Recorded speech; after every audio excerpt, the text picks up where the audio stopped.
안녕하세요. 스위스로 팟캐스트 강우성입니다. 며칠 전에 좀 충격적인 뉴스가 있었죠. 멤피스 그리즐리스가 타일러 젠킨스 감독을 해고했는데요. 지금 정규 시즌이 9경기가 남은 상황에서 벌어진 일이라서 굉장히 리그에 충격을 던져주고 있는데, 오늘은 왜 젠킨스 감독이 해고되었는지 딥다이브 영상을 만들어 봤습니다. 그래서 오늘은 영상 분석도 좀 있으니까 재밌게 봐주시면 좋겠습니다.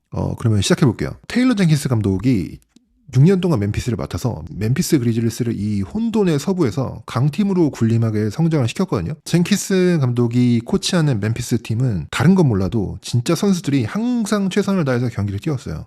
그리고 좋은 수비를 보여주는 팀이었거든요. 아이디어를 바이인 한다고 하잖아요. 코치의 전략이나 팀의 전술에 선수들이 바이인, 완전히 전적으로 믿음을 가지지 않으면 선수들이 열심히 뛰지 않아요. 타일러 젠킨스 감독을 높이 사는 점은, 젠킨스 감독이 있을 때 멤피스는 모든 경기를 다 열심히 뛰고 선수들이 최선을 다하지 않는다고 생각하는 경기가 없었어요. 또 멤피스 구단이 운영을 잘하면서 드래프트로 좋은 선수들을 잘 뽑아오거나 다른 곳에서는 잘하지 못했던 제이어프, 스카티 피펜 주니어 같은 선수들을 데려와서 길러내는데도 좋은 모습을 보였고, 탤런트를 디벨롭하고 구단의 컬처를 만드는데 타일러 젠킨스 감독이 저는 아주 지대한 영향을 끼쳤다고 보거든요.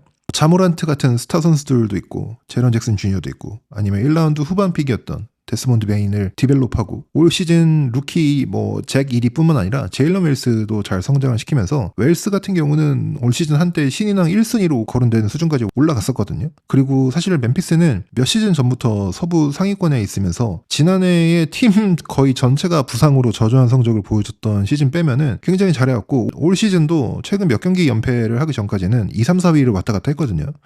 그래서 멤피스 경기를 많이 보지 않거나 잘 멤피스를 팔로우하지 않는 분들이 보면은 왜 이렇게 잘하고 있는데 이 감독을 해고하지? 라는 의문이 들 수 있어요. 그런데 멤피스 팬들에게 사실은 젠킨스 감독의 해임은 예고되었던 사실이에요. 멤피스의 구단 측이나 멤피스의 팬베이스에서 젠킨스 감독에 대한 좌절감이 좀 계속해서 쌓여오던 참이었거든요. 그래서 멤피스 팬들한테는 젠킨스 감독이 해고되었다라는 사실 자체는 놀라운 일이 아니었을 것 같아요. 그런데 이제 놀라운 게 있다면 왜 해고 시점이 바로 지금이냐는 거죠. 정규 시즌이 10경기도 안 남은 상황에서 플레이오프가 코앞인데 감독을 해고한다? 이게 사실 흔한 일은 아니고, 해고하려고 해도 시즌이 끝나고 여름에 해고하는 게 아마 모두 예상했던 수순인데 갑자기 해고를 했거든요. 그래서 이게 놀라운 점인데, 아마 지금 해고해야 될 수밖에 없었던 사적인 문제라든가 특정 선수와의 갈등이라든가, 아니면 보스턴이 예전에 이메 우두카 감독 같이 팀 내부적인 스캔들이라든가 이런 게 아니면은 지금 바로 해고해야 될 이유는 잘 없거든요. 그런데 아직 이 부분에 대한 보도가 정확히 안 나와서 이런 쪽 내용은 모르겠어요. 다만 앞서 말씀드린 왜 멤피스 구단과 팬들이 젠킨스 감독에 대한 좌절감이 그동안 쌓여오고 있었는지를 설명하고, 제가 유추할 수 있는 거는 젠킨스 감독의 해고의 배경에 있는 농구적인 이유를 이제 유추할 수 있으니까 그 농구적인 이유에 대해서 얘기를 해보도록 할게요. 우선 가장 큰 이유는 멤피스의 재능이 많은 로스터에 비해 항상 성적이 기대에 못 미쳤다는 겁니다. 아까 멤피스의 좋은 선수들, 이런 선수들을 디벨롭하는 거에 대해서 젠킨스 감독의 공을 인정해 줘야 된다고 했지만, 또 다른 시각에서는 멤피스의 스카우팅 부서가 진짜 일을 잘해서 좋은 선수들을 잘 모아놨는데 매년 기대보다 성적이 안 나오다 보니까 젠킨스 감독의 역량에 의구심을 품게 되는 거죠. 이번 시즌도 자모란트, 제런 잭슨 주니어, 데스몬드 베인의 루키지만 리그 정상급 프리미터 디펜더로 성장 중인 제일런 웰스, 루키 잭 이디, 여기에 지지 잭슨, 스카티 피펜 주니어, 루크 캐너드, 선티 알다마, 제이허프, 이런 좋은 선수들이 많아서 멤피스를 볼 때 특히 멤피스의 팬들은 우리 로스터의 재능이 부족하다라고 생각하지 않을 수도 있거든요. 그래도 이번 시즌이 성적이 좋지 않냐, 잘하고 있지 않냐 이런 생각이 들 수도 있어요. 그런데 멤피스 팬들한테 질문하면요, 아마 다 똑같은 얘기 할 거예요. 우리는 이번 시즌 우승 못해. 왜냐? 멤피스가 좋은 성적을 거두고 있지만 잘 뜯어보면 우려와 한계가 좀 보이긴 합니다. 멤피스가 올해 승률이 50% 이하인 팀을 상대로 전적이 33승 9패고요. 승률 50% 이상인 팀을 상대로 11승 22패입니다. 그러니까 잘하지 못하는 팀은 때려잡고 있지만 위닝 팀들을 상대로는 굉장히 고전하고 있다는 거죠. 승률 50% 이상 팀 상대로 11승을 했는데 이 11승이면 샌안토니오랑 같은 수치고요. 클리닝 더 글래스 스탯을 보면요, 득실 마진 상위 10개 팀, 그러니까 진짜 강팀들 상대로 성적이 6승 18패로 승률이 25%예요. 승률 25%는 뒤에서 12번째입니다. 지금 서부에서 플레이 인도 못 들어갈 것 같은 피닉스보다도 낮은 수치고요.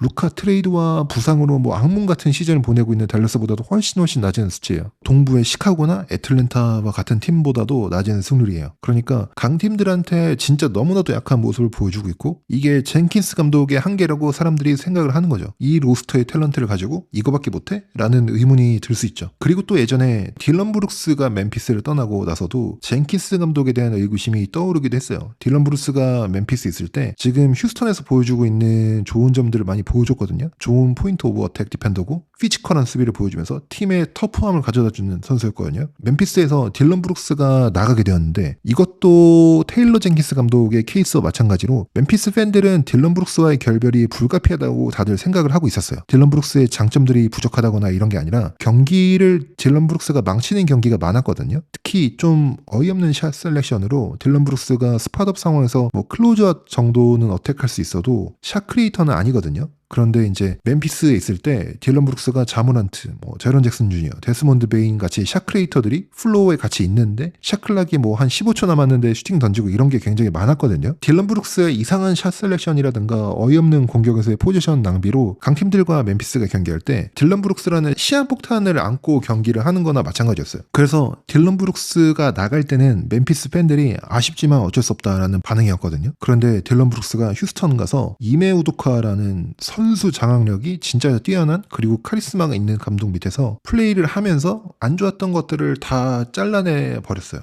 딜런 브룩스가 이런 어이없는 슈팅, 어이없는 포지션을 가져가는 것을 이메우두카 감독이 완전히 딜런 브룩스의 게임에서 다 제거를 하면서 딜런 브룩스가 굉장히 정제된 농구를 하고 효율이 올라가는 모습을 보여줬거든요. 그러면서 원래 딜런 브룩스가 가져다주는 수비와 터프함이 더해져서 지금 휴스턴의 상승세를 이루고 있는 주축 멤버 중 하나예요. 그래서 이제 멤피스에서는 이런 것도 테일러 젠킨스 감독에게 좀 아쉬워하는 거죠. 이렇게 쓸 수 있는 선수를 제어를 못하냐라는 아쉬움이 있는 거죠. 그리고 아까 딜런 브룩스가 떠나니까 멤피스 팀에 뭔가 터프함, 피지컬함을 더해줄 선수들이 부족하고, 그러니까 멤피스가 딜런 브룩스가 나간 이후로 스웨거를 많이 잃었다는 얘기가 있어요. 그러니까 딜런 브룩스가 가져다주는 그 스웨거가 멤피스의 또 컬처 중에 하나였거든요. 근데 이제 그런 점도 없어졌죠. 거기다가 테일러 젠킨스 감독의 인게임 조정 능력에 대한 의구심도 있었죠. 특히 이게 가장 크게 점화된 구간이 멤피스가 뉴욕, 샌안토니오, 애틀랜타와의 3경기 구간 동안 3경기 연속으로 게임 위닝샷으로 진 경기가 있거든요. 여기가 이번 시즌 멤피스가 가장 괴로운 순간이었어요. 여기서 예를 들면 어떤 젠킨스 감독의 조정 능력 부족이 드러났냐면, 뉴욕과의 경기에서는 뉴욕이 끊임없이 제일런 브론슨을 앞세워서 자모란트와 잭 이디를 끼고 피켄롤을 하면서 이 두 명을 계속 공략했거든요. 멤피스 수비가 이 제일런 브론슨의 이 피켄롤 액션을 잘 못 막았어요. 그러다가 경기 마지막에 자모란트가 공을 잡고 하프코트를 넘어가려고 하는데 뉴욕의 압박 수비에 하프코트를 넘어가지 못하고 8초 바이올레이션에 걸려서 공격권을 뉴욕에 주거든요. 근데 이때 젠킨스 감독이 타임아웃이 2개가 있어서 자모란트가 못 넘어갈 것 같으면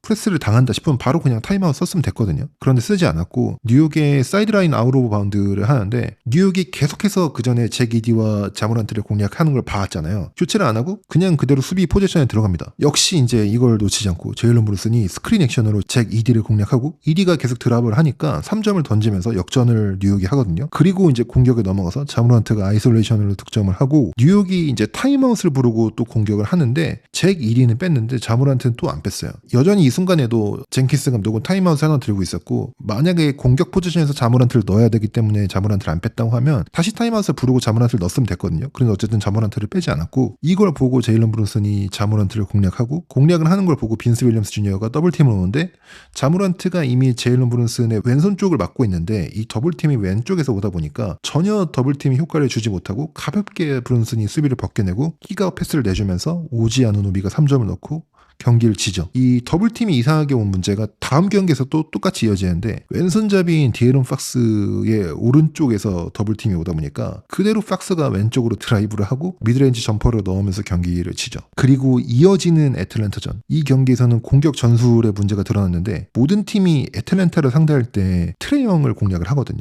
그런데 멤피스는 클러치에서 트레이 형을 공략하는 모습을 한 번도 보여주지 않았어요. 이게 결국에 마지막 포지션까지 갔는데 여기서도 타임아웃도 안 부르고 그렇다고 트레이 형 공략을 하는 것도 아니고 그리고 이때 플레이 콜이 스페인 피켄롤이었어요. 근데 스페인 피켄롤은 드랍 커버리지를 공략할 때는 좋은데 이때 애틀랜타가 하고 있었던 스위칭 디펜스에서는 잘 안 먹히거든요. 그런데 여기서 젠킨스 감독이 스페인 피켄롤 콜을 하고 여기서 다이슨 데니엘스가 스틸을 하고 캐리스 르볼트가 위닝 버저비터 레이업을 넣으면서 3경기 연속 위닝샷으로 경기를 내주게 됩니다. 그래서 여기서 이 구간 동안 멤피스 팬들의 젠킨스 감독에 대한 성토의 목소리가 높아지게 되죠. 이 3경기 구간뿐만 아니라 젠킨스 감독이 이전부터 인게임 조정 능력이 좋지 않다라는 불만이 멤피스에 계속 있었어요. 그래서 이런 거에 더해서 멤피스가 이번 시즌부터 새로 도입한 오펜스 시스템에 대한 얘기도 해야죠. 이번 시즌에 멤피스가 어시스턴트 코치진을 대거 바꾸면서 새로운 모습을 많이 보여주고 있거든요.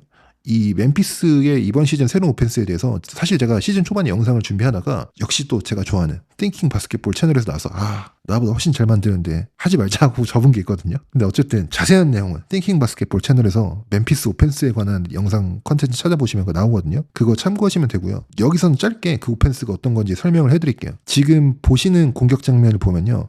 데스몬드 베인이 아이버슨 컷을 통해서 공을 잡고 팔로우 액션으로 이어집니다. 여기까지는 뭐 평범한 오펜스 같아요. 그런데 그 이후 제일런 웰스가 공을 잡고 코트 가운데로 드라이브를 하는 순간 멤피스의 다른 모든 선수들이 싱크를 맞춰서 덩커 스팟에 있던 선수는 코너로 가고 코너에 있던 선수는 덩커 스팟으로 가고 윙에 있던 선수가 코너로 가고 탑에 있던 선수가 윙으로 갑니다. 싱크를 맞춰서 모든 선수가 같이 움직이는 거죠. 워싱턴전에서는 이 전술이 더 잘 드러나는 장면이 있는데요. 공을 가진 선수가 오른쪽으로 드라이브를 하려고 하자 멤피스 팀 전체가 오른쪽으로 로테이션을 하고요. 이때 다시 공이 왼쪽으로 가서 왼쪽 돌파를 하려고 하자 팀 전체가 다시 왼쪽으로 로테이션을 합니다. 드레이몬드 그린도 멤피스와의 경기 이후에 이 오펜스에 대해서 이런 인터뷰를 했죠.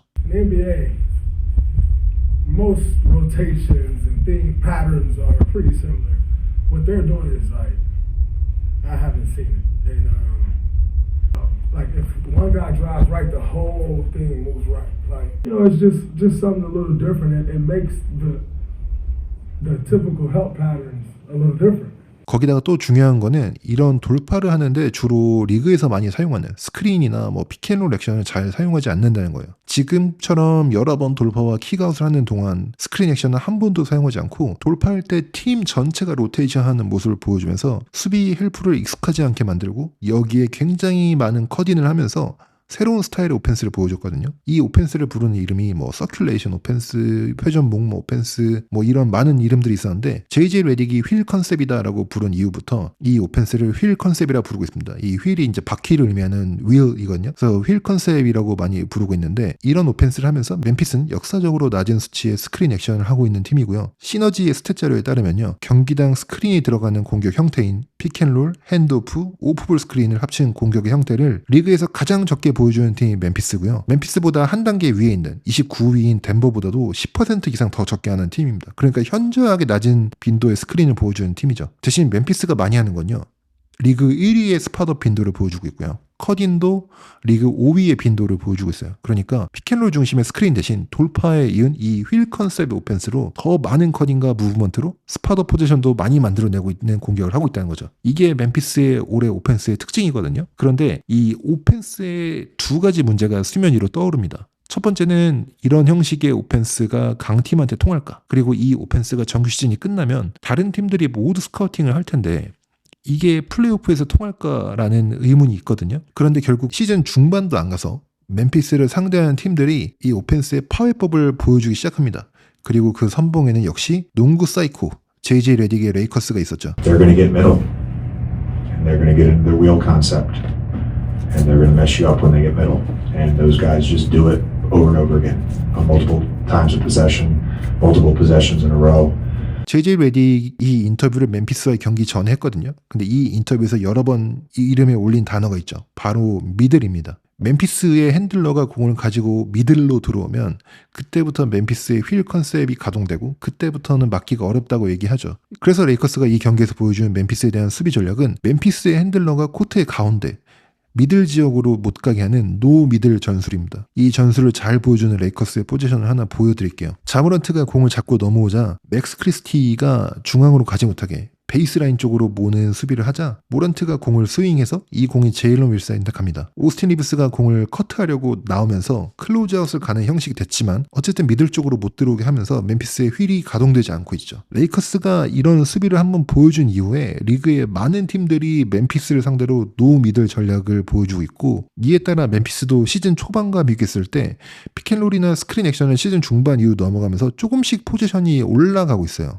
플레이오프 때 이 공격이 통할까가 의구심이 들었는데 이미 시즌 중반 이후부터 이 공격에 대항하는 수비를 상대 팀들이 들고 나오기 시작했고, 강팀들하고 경기는 성적이 안 나오고, 그러면서 원래 피켄롤을 잘 안 하다가 점점 늘려가고 있고, 이게 도대체 뭐 하는 건가라는 소리가 나오죠. 그리고 여기서 두 번째 문제가 나오고, 이게 아마 어쩌면 제가 추측이 가능한 가장 결정적인 젠킨스 감독의 해고 이유였을 것 같다는 생각이 드는데, 이런 새로운 스타일 오펜스를 하면 가장 피해를 보는 선수가 누구죠?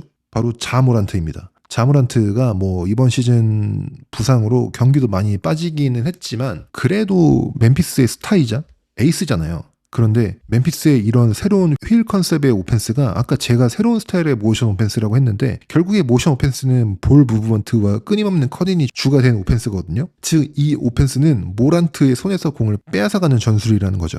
자모란트가 원래 헤비 피켄롤 볼 핸들러예요. 저희가 보통 리그에서 공을 가장 많이 가지고 피켄롤을 가장 많이 하는 그런 핸들러를 생각하면 보통 뭐 트레이 형이나 루카 정도 생각하잖아요. 지난해 모란트 부상으로 거의 안 뛰었으니까 지난해 빼고 그 전년도로 가면요, 리그에서 피켄롤 볼 핸들러로 경기당 가장 많은 포지션을 가져간 선수가 1위가 자모란트입니다.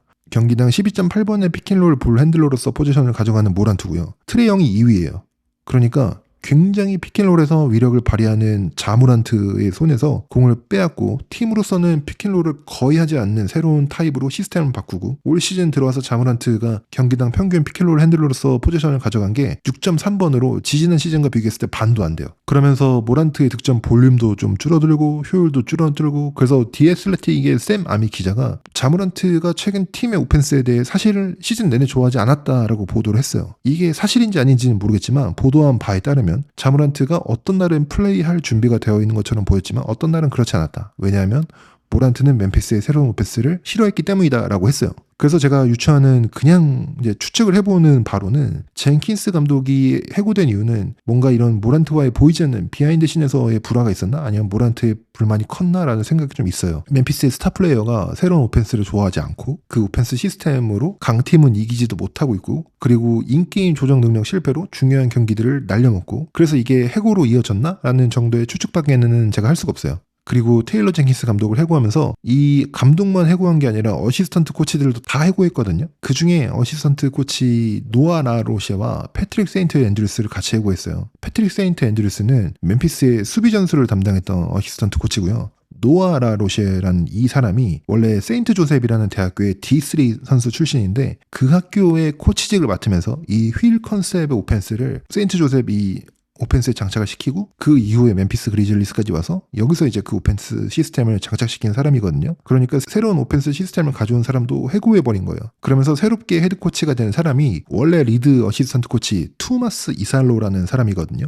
이 사람은 원래 파리 바스켓볼 팀에서 유로리그에 있던 코치고, 재미있는 게 투마스 이살로는 좀 더 전통적인 오펜스를 중시하는 사람이에요. 그러니까 더 많은 피켓롤, 더 많은 스크린을 하려고 하는 사람이고, 또 굳이 세부적인 특징을 더 말하자면 아이버슨 컷으로 시작되는 오펜스 전술 시리즈, 아이버슨 시리즈를 굉장히 좋아하는 사람입니다. 그래서 올해 멤피스의 공격 전술에 아이버슨 컷으로 시작되는 공격이 굉장히 많기도 하고요. 어쨌든 지금 대립 구도를 아시겠죠? 휠 컨셉을 가져온 노아 라로셰와 전통적인 피켓롤을 중시하는 투마스 이살로가 있는데, 라로셰가 잘리고 투마스 이살로가 헤드코치가 된 거거든요. 그러니까 구단의 선호도가 여기에 있다는 게, 전통적인 피켄롤에 있다는 게 보이는 거죠. 그래서 자모란트가 새로운 오펜스 시스템에 불만이 있었다면 그게 이런 해고를 불러왔고, 그래서 이제 좀 더 전통적인 스타일로 가는 게 아닌가 하는 생각이 좀 듭니다. 테일러 젠킨스 감독은 해고가 됐지만 그동안 멤피스에서 좋은 모습을 보여준 게 있기 때문에 지금 많은 팀들이 이 감독을 노리고 있다고 하죠. 세크라멘토도 뭐 거론되고 있고, 샌안토니오도 포포비치 감독이 못 돌아온다면 아마 젠킨스 감독을 노리지 않을까 싶네요. 그래서 젠킨스 감독의 앞으로의 거치도 좀 주목이 되고요. 타일러 젠킨스 감독이 해고된 이유는 아마 자세한 보도가 나오기 전까지는 우리는 알지 못하겠죠. 그렇지만 여기까지가 제가 생각을 해볼 수 있는 합리적인 농구적인 이유였거든요. 그래서 오늘도 시청해주시고 들어주셔서 감사하고, 저는 또 다음 에피소드에서 찾아뵙겠습니다. 감사합니다.